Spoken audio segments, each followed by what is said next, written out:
Great Change Interrupted, taking up the embrace. In the Argentine tango, we don't take up the embrace until we hear the music, because we want to hear what the music is about. Preview it. In many cases, actually hearing the music will give us an idea of who we want to invite to dance with us. It's true. And as we approach the embrace, as you see in the video, I was feeling the energy of the music, the pep, and I had that same sort of pep in my walk to express to my partner how I was feeling about the music. It's a great way of immediately communicating a certain tone for the dance to come, and then the two of you can kind of help fulfill that tone together.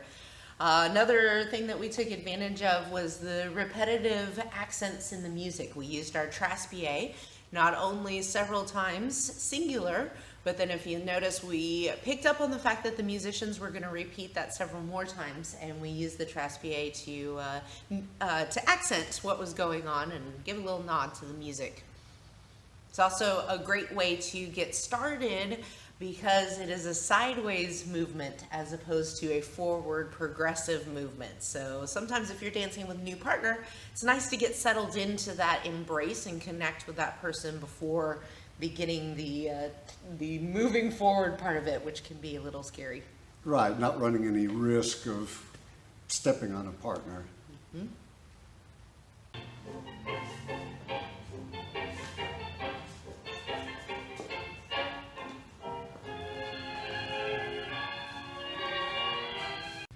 Music is organized in phrases, and we'll look at that when we look specifically at the structure of songs. And typically between the phrases, there'll be a pause or micro pauses in the music. We've built up all this energy, and then we need to take a breath to start the next run. So in this video, what we're showing is we've walked up to a pause, we've recognized that the music is coming to a pause, take a side step and hold that energy for a while. Make sure we're on the same foot, ready to go, and then start off again. Yes. I feel like the pause is one of the most underutilized tools in the tanguero's toolbox. It really can be a beautiful thing. And all too often, utilizing the pause well is actually a mark of mastery of the dance. A lot of times people think, oh, I'm stopping because I'm a beginner and I don't know what to do next. But really, the maestros, they recognize the power of a good pause, and they use it to their advantage to reconnect with their partner and also stay connected with the music. So don't be afraid of that pause. Use it often. Right. One way to think about it is you can have low energy or high energy, but if the energy is the same all the time, then it's going to look flat. So we like a rise and a fall, a variety of energies, like we hear in the music.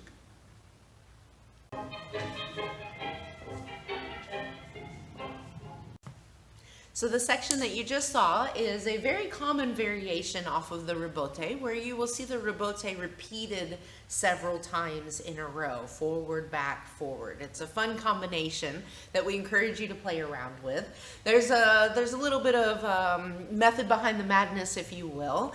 Artistically, things done in sets of threes are seen as complete or finished, whereas even numbers are seen as just kind of open-ended. So a lot of times you will see dancers choose to repeat things 3 times because it just, A, it feels good to do that several times. B, it gives your partner a chance, if perhaps maybe they missed the lead for the first part, by repeating that movement several times, it gives them a chance to feel a little bit of success and to catch it maybe on the upcoming times.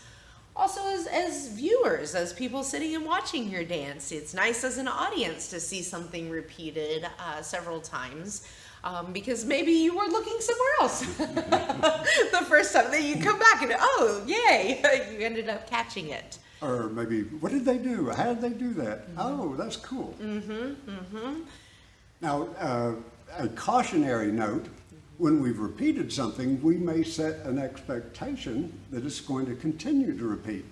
So remember that advice we've given elsewhere to sort of take your foot off the accelerator to let your partner know, hey, something different is changing. In the video here, what we've done is come to our axis, both of us collecting directly underneath ourselves to kind of mark a period to the movement. That was finished, now we're ready to do something else. It's one of those great ways that Arjun communicates with me his intention, and that's what allows us to make such a connected dance experience together.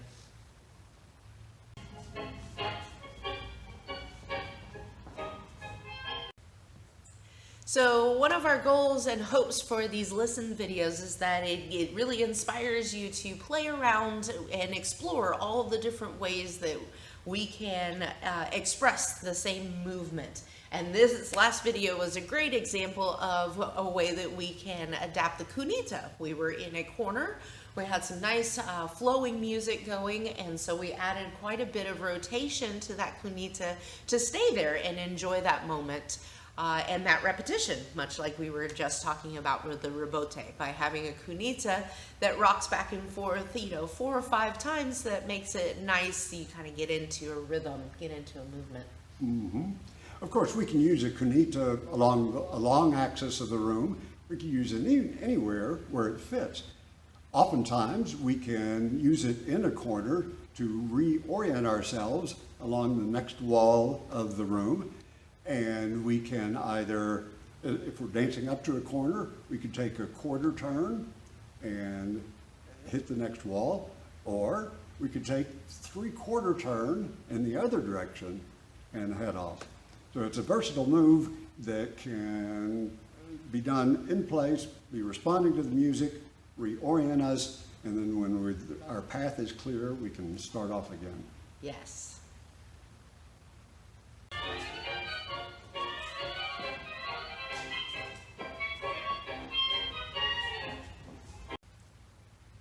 This video clip showed something called va y ven. In Espanol, that's go and come, and in English we say that as to come and go. In the dance, we're stepping up and changing weight and stepping back and repeating to each side. There are actually several different versions of the va y ven. This is a simple one that's often used. Mm-hmm, mm-hmm.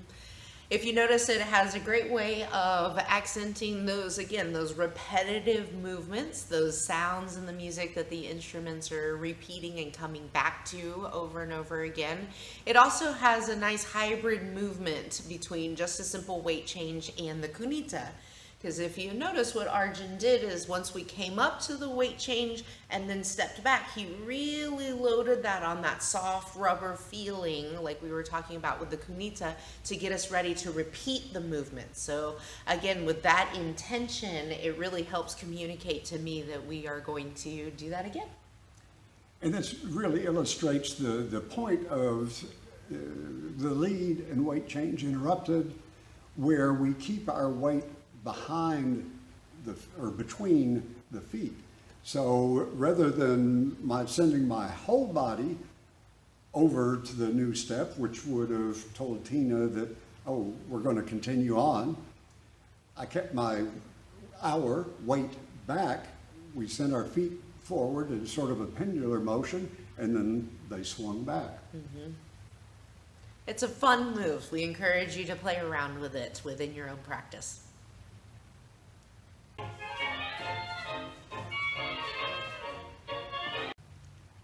In this clip, we see another way to navigate around a corner with side steps.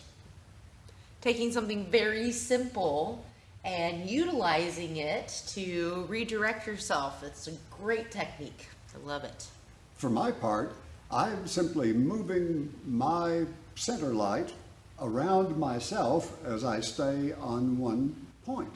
My feet, there's all kinds of things that one could do, but I was simply shuffling from point to point. Mm-hmm. And one of the things that Arjun did to make this enjoyable for me, since he's pretty much staying put and I'm the one going around, is to make sure that those steps don't wander out sideways, because as much as Arjun moves, that is then multiplied to me. He's on the inside of the circle, I'm going around the outside. So as you're turning that center light, just make sure leaders keep those feet right underneath your axis, because if they wander away, then it makes it a lot harder for your partner.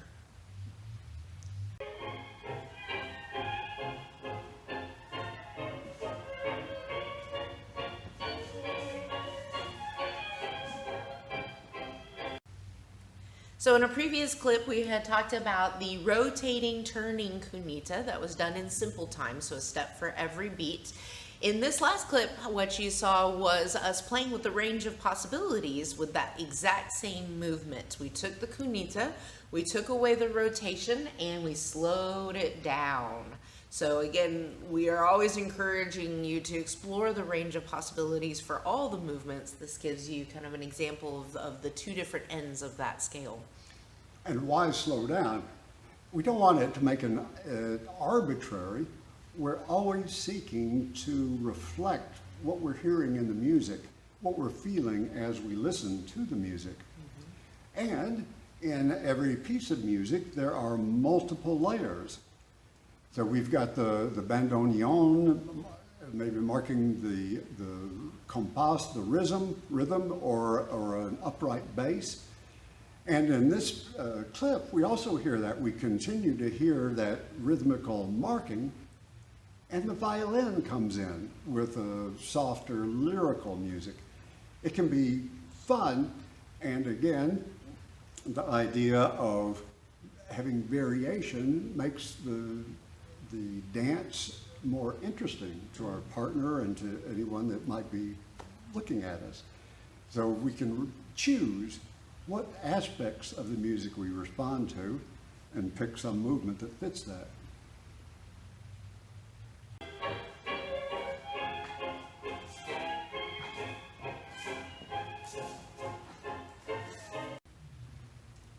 In this clip, we're showing walking in two different timings.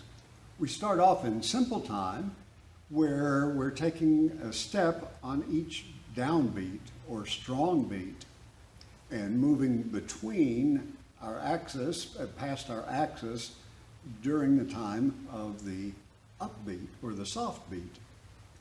Then in the middle of this, we take a little micro pause where we take our foot off the gas to give our partner warning that things are going to change. We have a little more tension or energy in our movement. Our steps are a little shorter, and we do corridas or running steps, which are double time, where we are taking a step on both the downbeat and the upbeat. I often like to think of the energy of the corrida kind of like a sound wave. Like we gear up into it, so that's that micro pause right here at the bottom.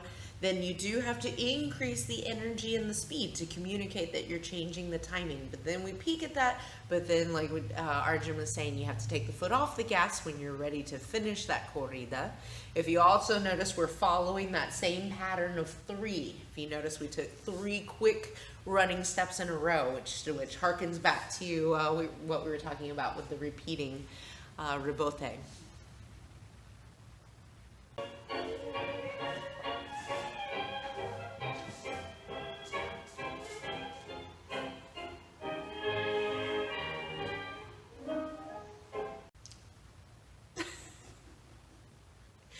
Here we have another lovely example of using that pause to not only stay connected with what the music is doing, but perhaps reconnect with your partner and really give that moment of quiet again. We can't stress this enough. The pause, utilize it.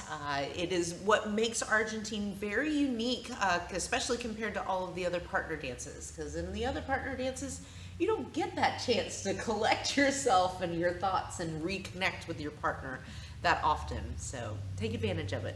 There's another interesting element that I hope you saw. Tina individually responded with a light traspié that she was feeling or hearing in the music, pointing out the idea that each partner can contribute to the conversation that we are creating, that we are conducting as we're dancing.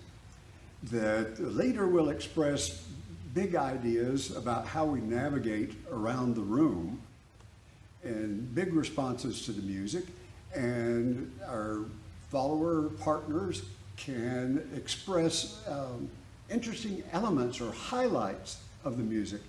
I liked what she was doing so much that I joined with her the next time. Yes. And one of the ways that I communicated to Arjun that I was hearing that in the music and wanted to take a moment to express that is I just increased the tone in my frame just a little bit to alert him that, hey, there's something that I feel like doing while we are taking a moment. That's very important. We want both parties to communicate with each other and also to contribute to the conversation. But we also want you to do it politely, just like having a normal conversation. Don't interrupt your partner, don't speak over your partner, and when you are wanting to contribute, indicate to them through your frame and your embrace and your energy that you want to take a moment for yourself.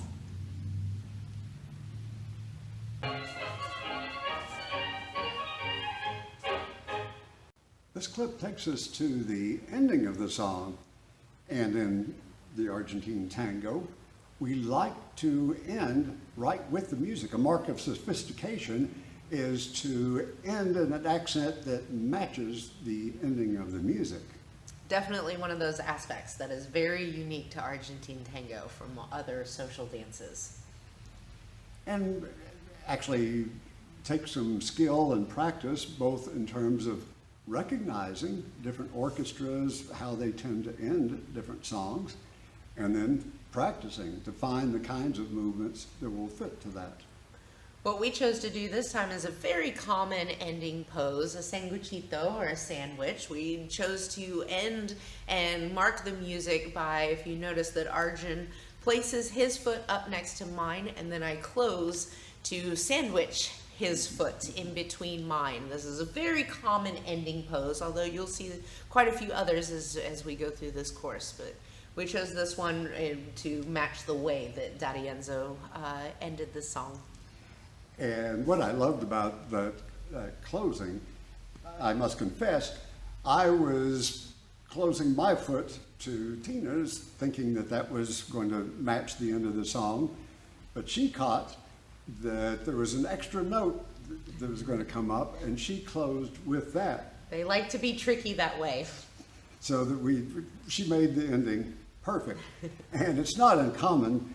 The leader is often so concerned with what they're trying to accomplish or what's going on, or they'll get so involved with the movement that they won't be listening for that ending and then preparing to end with the music. It can sneak up on you, so if you're aware of that ahead of time, you can keep your ears open, listening for that song to start crescendoing and then drawing to a close.